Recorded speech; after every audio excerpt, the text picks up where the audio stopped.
Hello friends, आज मैं कक्षा 9th गणित विषय का पाठ नंबर 1 पाठ का नाम है संख्यांकी बता रहे हैं।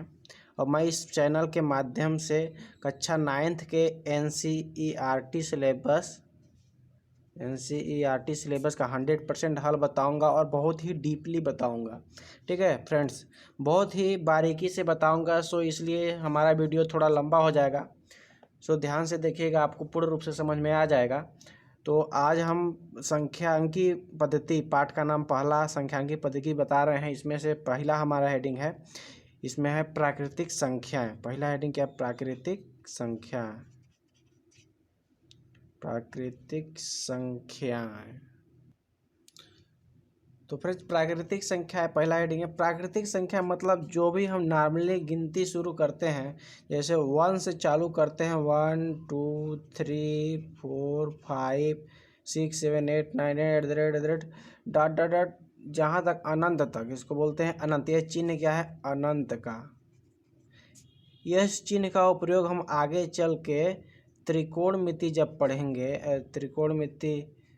पढ़ेंगे तब इसमें उपयोग बहुत ज़्यादा होता है। ठीक है, और इसका मतलब होता है अनंत। अनंत तक, अनंत का मतलब जहाँ तक हम काउंटिंग कर सके। मतलब प्राकृतिक संख्या 1 से चालू होता है और वह अनंत तक जाता है, इसे हम प्राकृतिक संख्या बोलते हैं। इसका डिफिनेशन क्या हो जाएगा?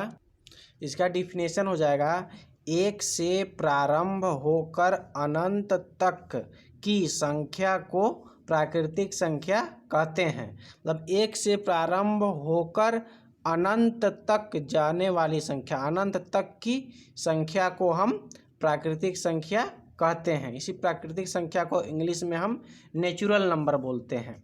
और दूसरा देखिएगा दोस्तों, क्या है?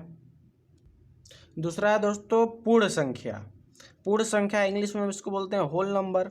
पूर्ण संख्या का मतलब होता है जो प्राकृतिक संख्या है, जो प्राकृतिक संख्या 1 से चालू होती है, उसी के आगे यदि हम 0 जोड़ देते हैं, अगर उसके आगे 0 जोड़ देते हैं तो उसे हम पूर्ण संख्या बोलते हैं।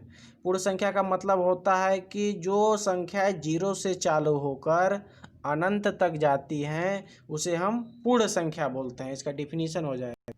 ठीक है, परिभाषा क्या हो जाएगा? 0 से प्रारंभ होकर अनंत तक की संख्या को प्राकृतिक संख्या कहते हैं। जैसे क्या हो जाएगा? 0 1 2 3 4 5 6 7 8 9 10 इसी तरह अनंत तक।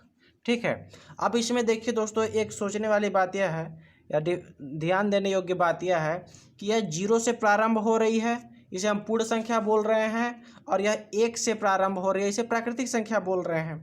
अगर इसमें से हम इस 0 को हटा देते हैं तो यह 1 2 3 4 अनंत तक यह क्या हो जाएगा? प्राकृतिक संख्या हो जाएगा। ठीक है, तो हम यह कह सकते हैं कि यह जो प्राकृतिक संख्या है उसे हम पूर्ण संख्या बोल सकते हैं, क्योंकि पूर्ण संख्या में क्या है? 0 से चालू होकर अनंत तक जाता है। ठीक है, तो 0 तक चालू होकर अनंत तक जाने का मतलब यह है कि हम लोग से पूछा जाएगा दो प्राकृतिक संख्या है या पूर्ण संख्या है? पूर्ण संख्या है। तो 2 प्राकृतिक संख्या भी है, क्योंकि जो प्राकृतिक संख्या है इसमें दो इसमें भी है, 2 प्राकृतिक संख्या भी है और 2 इधर पूर्ण संख्या भी है। इसी तरह 3 4 5 6 7 8 ये सब भी पूर्ण संख्या भी है और प्राकृतिक संख्या भी है। लेकिन 0 पूछा जाएगा, 0, तो 0 क्या है? पूर्ण संख्या है लेकिन प्राकृतिक संख्या नहीं है। तो इसका एक अलग से हम नोट करके लिखेंगे, नोट में ये हमेशा पूछा जाता है। ठीक है, तो दोस्तों नोट में हम लिखेंगे कि सभी प्राकृतिक संख्याएं पूर्ण संख्याएं हैं।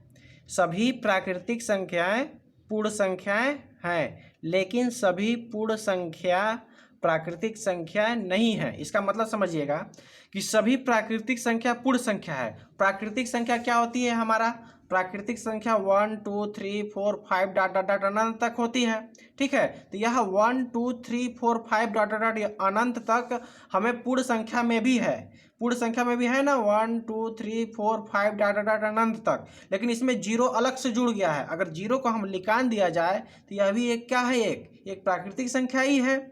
इसीलिए हम बोल सकते हैं कि जो प्राकृतिक संख्या है उस प्राकृतिक संख्या को हम पूर्ण संख्या बोल सकते हैं, क्योंकि प्राकृतिक संख्या में एक से चालू होकर अनंत तक जा रही है, और इसमें भी एक है, दो है, एक के पहले जीरो है, तो जीरो तो छोड़िए, जीरो छोड़कर अगर जीरो को छोड़कर देखा जाए तो यह भी एक क्या है, प्राकृतिक संख्या है। और दूसरा में क्या लिखा है कि लेकिन सभी पूर्ण संख्याएं प्राकृतिक संख्याएं नहीं है, क्योंकि सभी पूर्ण संख्या का बात करेगा कि सभी पूर्ण संख्या क्या है, तो सभी पूर्ण संख्या में जीरो ऐड हो जाता है।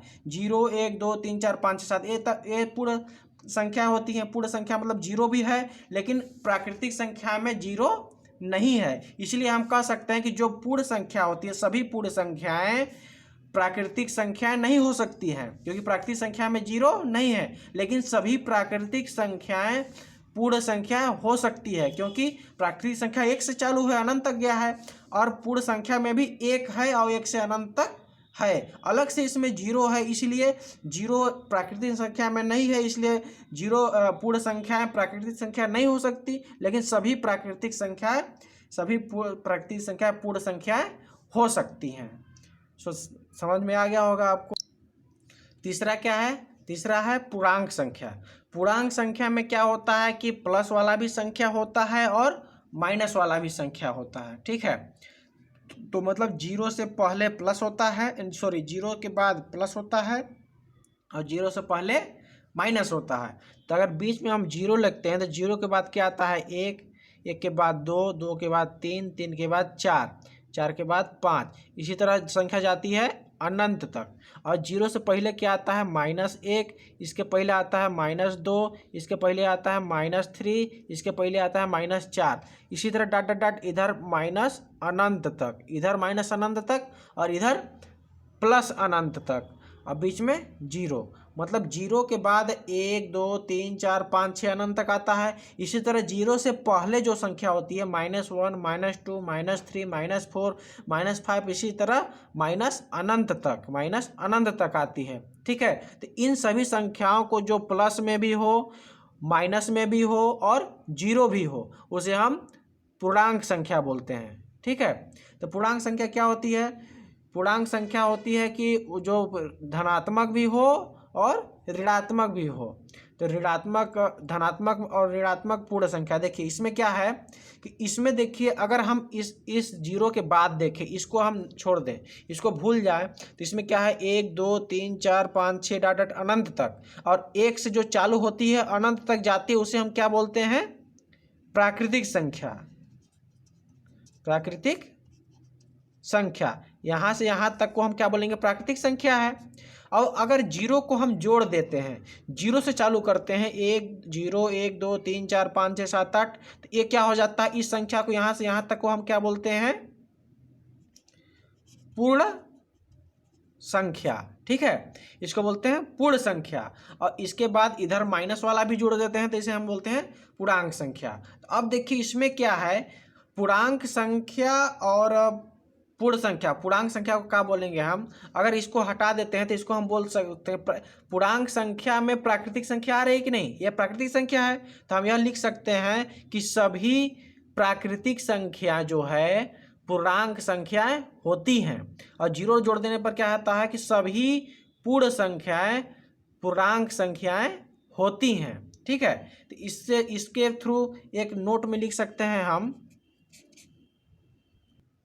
हाँ दोस्तों, अब इसमें देखिए, इसमें हम लिख सकते हैं नोट में कि सभी प्राकृतिक संख्याएं पूर्णांक संख्याएं होती हैं।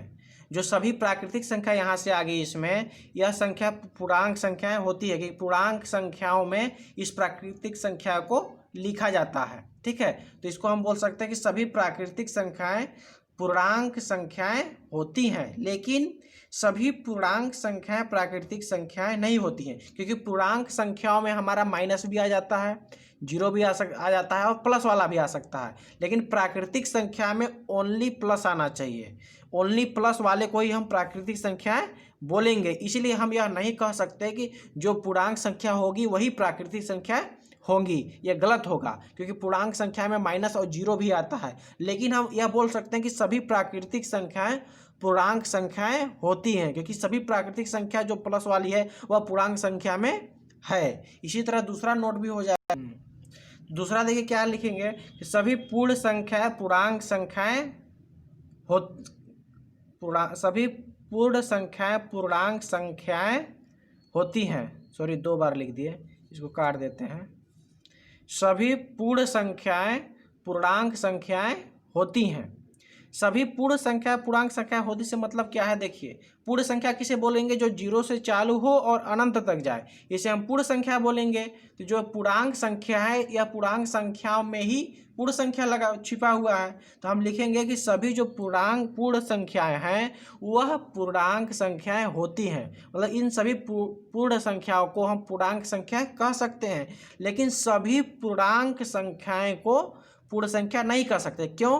क्योंकि सभी पूर्णांक संख्याओं में माइनस वाला भी आ जाता है, और चूंकि पूर्ण संख्या में माइनस वाला नहीं होता है। पूर्ण संख्या में क्या होता है, 0 से चालू होता है और अनंत तक जाता है, और पूर्णांक संख्या में माइनस भी होता है। इसलिए हम कह सकते हैं कि पूर्ण संख्या जो पूर्ण संख्या होती है 0 से, या तो प्राकृतिक पूर्णांक संख्याएं हैं, लेकिन जो सभी पूर्णांक संख्याएं हैं वह पूर्ण संख्या नहीं है, क्योंकि पूर्णांक संख्या में माइनस भी आता है और पूर्ण संख्या में माइनस नहीं है। इसीलिए नोट में हम क्या लिखे हैं कि सभी पूर्ण संख्याएं पूर्णांक संख्याएं होती हैं, लेकिन सभी पूर्णांक संख्याएं पूर्ण संख्याएं नहीं होती है। इसे हम इसलिए बता रहे हैं कि सत्य कथन और असत्य कथन में आता है। जैसे पूछ देगा कि बताओ कि सभी प्राकृतिक संख्या पूर्णांक संख्याएं होती हैं, सत्य है या असत्य है, तो इस पर आपको कैसे पता करेंगे, इसलिए हम बताए हैं कि सभी प्राकृतिक संख्या पूर्णांक संख्या हैं, सत्य है तो लिखेंगे या सत्य है। इसी तरह आ जाएगा आपको लिखने के लिए कि सभी पूर्ण संख्या पूर्णांक संख्या होती हैं, सत्य है या असत्य है, तब आपको पता रहेगा, तब तो बताएंगे सत्य है कि असत्य है। इसी तरह तीसरा नोट में क्या था, पहला नोट में सभी प्राकृतिक संख्या पूर्ण संख्याएं हैं, या बोलेगा कि असत्य कथन है कि असत्य कथन है, तो इसको हमको बताना पड़ेगा कि सत्य कथन है। क्यों सत्य है, तो जो हम बता दिए कि क्यों सत्य है 2-3 बार देख लीजिएगा, आपको पूर्ण रूप से समझ में आ जाएगा। तो दोस्तों वीडियो लंबा हो रहा है और हम पूर्ण रूप से समझाने की कोशिश कर रहे हैं जैसे कि आप लोगों को कोई दिक्कत ना हो, इसलिए इस वीडियो में बस इतना ही। और अगले वीडियो में इसका पार्ट 2 लेके आएंगे, उसमें हम बताएंगे कि अभाज्य संख्या क्या होती है और भाज्य संख्या क्या होती है और परिमेय संख्या क्या होती है। धन्यवाद।